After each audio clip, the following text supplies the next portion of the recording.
You have been told that nobody foresaw what is currently happening in North Africa and in the Middle East. I have news for you. 80 years ago, after the Iraq War, I wrote a book, and I said, should Westerners leave Arabs alone?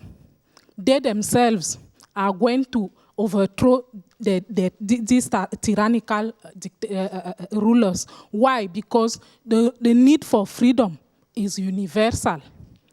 Again, no later than yesterday, we launched a campaign calling for a UN resolution against an African president, Laurent Gbagbo. I sent a press release to every single journalist in the UK I could find. Not a single one has asked me, how dare you, an African, take up such an initiative? Not a single one. Thank you. Thank you very much. Can I, Sarah in the front, can I just ask you to keep your comments as brief as possible, because we still need to hear from the panellists before we vote on the motion. Sarah. Hi, my name's Sarah Wajid. I had a question for Tony and David. Actually, I was more seduced by your position than I expected to be due to the powers of your oratory. And but I'd just like to, so I'm considering voting for you. I'd just like to know if what you say is true, what follows? What follows if you're right? Could you just give me a sort of an example of a policy or some sort of, you know, the way we live? What would be different if I accept your position? Just one of you to answer, I think. I'm not sure that I understand. You want us to, you want us to come up with a suggestion of how we could move things forward. I'll tell you what we can do less of. I mean, but if what you're saying is right, if it isn't a significant advantage, then what is different about my world or the way that I should live than the way it is at the moment when I believe that it is a significant advantage? What's different to your world? What is different? Well, I think the elements, the key elements, then bring us back to issues of responsibility. Let me give you one example that's a scandal for me. Exclusions in schools and boys and students. We've had a whole rhetoric of that issue, that in fact black boys were being excluded from schools disproportionately, and what's actually happened is that I believe in exclusions. I think it's right that they should, and we've created a set of students whose behaviour and sense of responsibility around that behaviour has been locked down, and in a sense it's actually become a burden for them, because they haven't really taken responsibility of their behaviour, and they've got every excuse around not to do that. And so I would have thought one of the liberating factors is for teachers, for example, to say, look, I'm not having any excuse for your bad behaviour. Don't give me race here.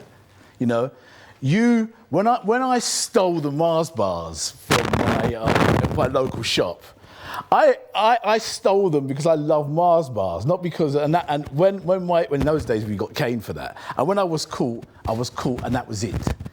And so the new world, there is a new world. There's a new world where we are taking responsibilities. Very quickly, we've got lots of people who want to say something. No, your side have had your say. You've had your say. But yeah, I mean, very briefly. I mean, my point is, how do you explain the success of some minorities and the failure of other minorities if it's all the fault of white society, which is sort of implicit in the motion anyway?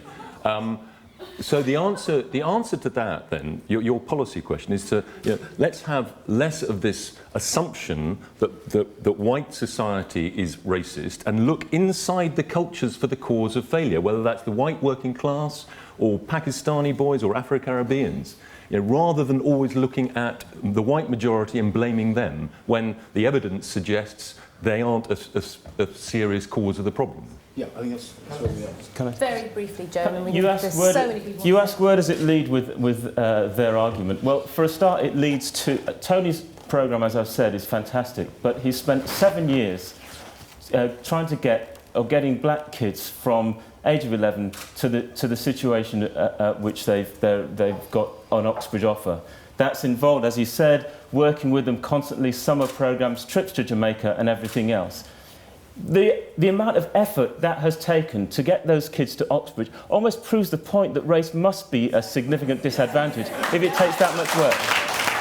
And if you accept David Goodhart's line that there's nothing to worry about, racism doesn't exist, then he will shut down. The logic is to shut down Tony Sewell's excellent programme. That is the only thing. If race is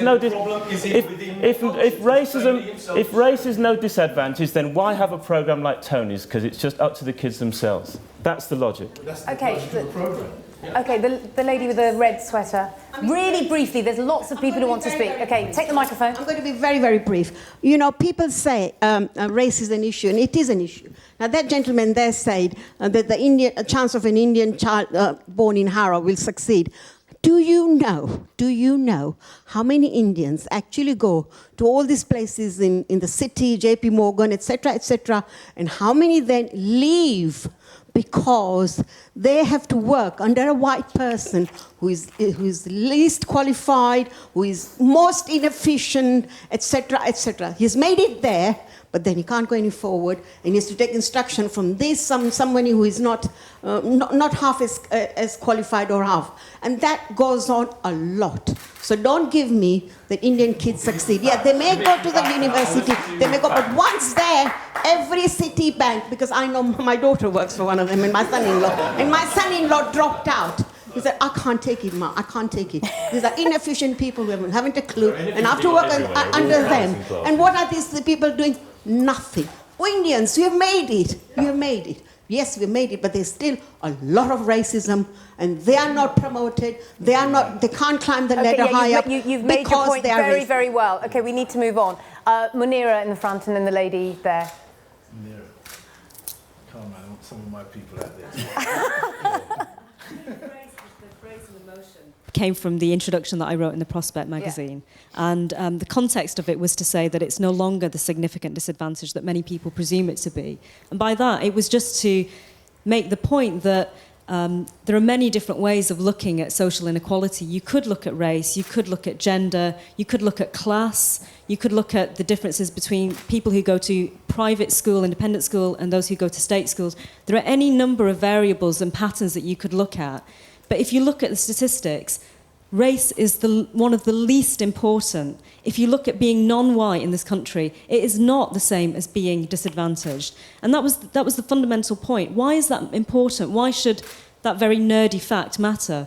Because we still have policies, we still have programs that are targeting non-white people and saying that they are the ones who are disadvantaged. We still treat non-white people differently. We still have an assumption that they are more disadvantaged, that they're victimised. And I think that's a problem. A, because it misunderstands the importance of class, the fact that black and minority ethnic people are overwhelmingly represented in working class areas. And it means that the solutions that we have don't really get to the problems. They don't really get to fixing the inequalities that do exist. So, I mean, that's why I would side with Tony and David, because I think that what we need is a more sophisticated analysis, which doesn't just assume that it's white racism, that it's institutional racism, because it's a much more complicated problem, and that the debate is often too simplistic and leads us to the same solutions, which frankly have not been working in many ways over the last 20 years. So we do need a change.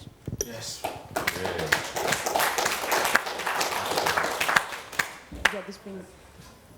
There have been a lot of comments put from both sides, which you can agree with or not agree with, but it wasn't until our last speaker where we actually looked outside of London specifically and looked at rural, or in fact even Scotland or Northern Ireland, where, yeah, black people do exist.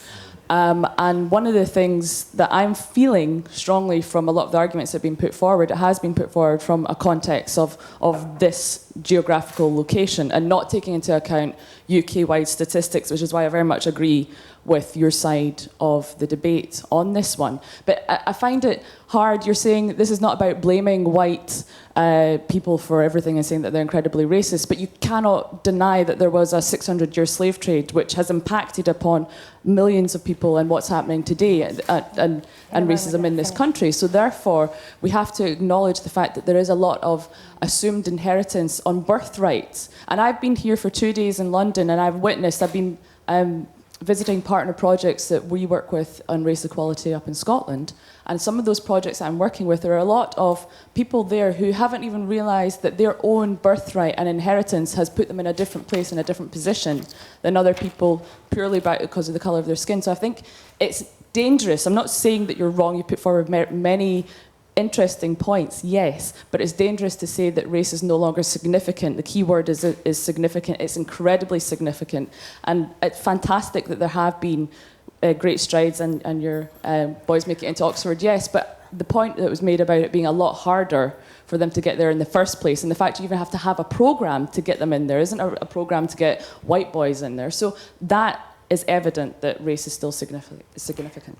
I'm quite intrigued that nobody's actually talked about, I mean, quite a lot of data has been bandied about, not enough, I think, hard statistics. It does occur to me that psychological research that's been done quite clearly demonstrates that all human beings are biased and that we need to instruct ourselves to be fair. And I just wondered whether anyone wanted to say anything about that, because it goes to the heart of the ethnic penalty that you're talking about. It goes to the heart of the arguments on both sides, it seems to me. Gentleman over there, followed by the lady in the green top.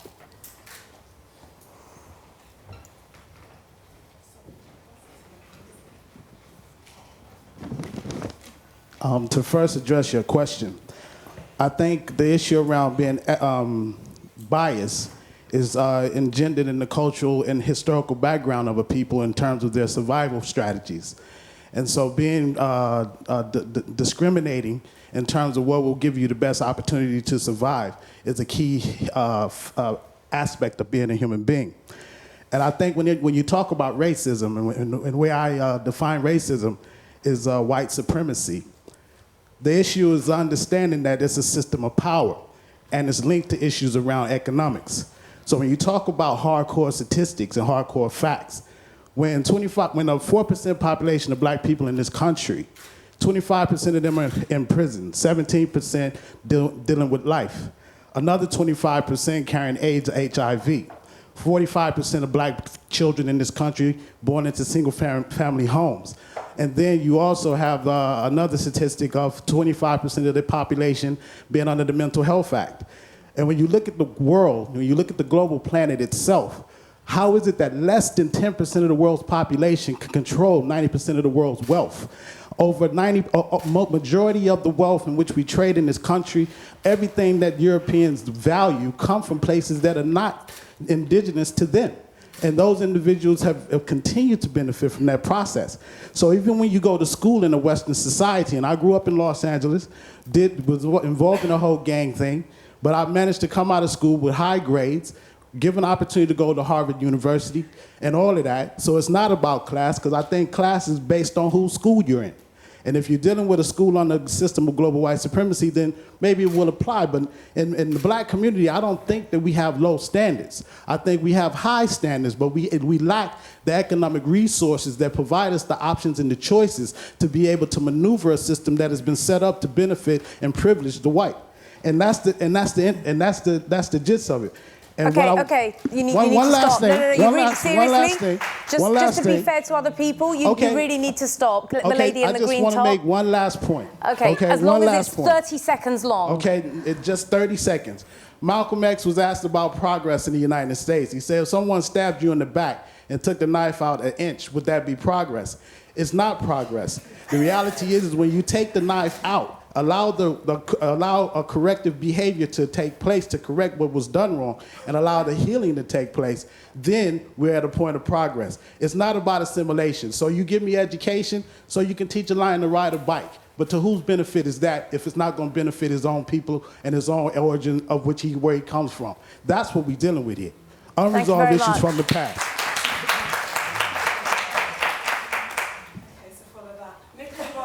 Institute of Education. I should start off by saying that I'd really like to live in the world that Tony Sewell, David Goodhart and Munira Mirza live in. I think it sounds wonderful. I am working with colleagues at the Institute... He says you do. That's certainly not my experience, but thank you for that view. As a black woman, that's not my experience at all, but thank you for that view. I'm working with colleagues at the Institute of Education on a project that's looking at the black middle classes, and I think it makes quite an important contribution to the kinds of issues that are being raised today. in that it looks at both race and social class, and obviously the black middle class is something we